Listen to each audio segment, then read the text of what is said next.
yeah, yeah, yeah,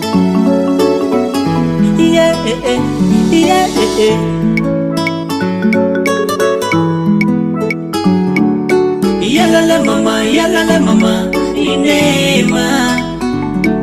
Imba yalala mama, inema.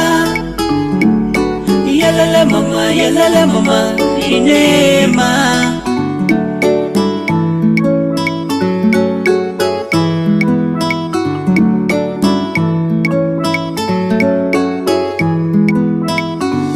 Mafarisayo, Masadukayo, wote bolingo na ngayo. Nimepitia yote maandiko hadi Makabayo.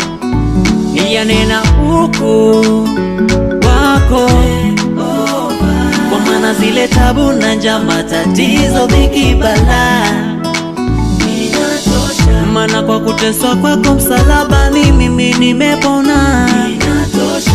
Kwa kupigwa kwako Golgotha mimi nimekombolewa. Yani kwa kifo chako nimesamehewa, ukazibeba dhambi zangu Golgotha, ukasema imetosha, yani imetosha. Amenipangusa machozi yangu ninaburudika, amenipa tele burudani, hata ijapo tufani ivumapo, sina hofu moyoni, yupo nami.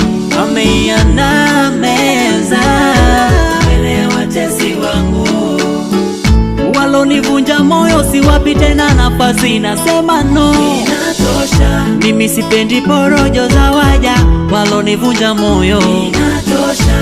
Hata ndoa yangu na mkabidhi Mola, inatosha. Analo jawabu na thawabu, inatosha. Analo jawabu na thawabu, inatosha. Mtoto wa Mungu, hapana shangaa ukiona maisha imeanza kuwa mzuri kwako, maana unastahili hivyo na unapaswa kuishi hivyo.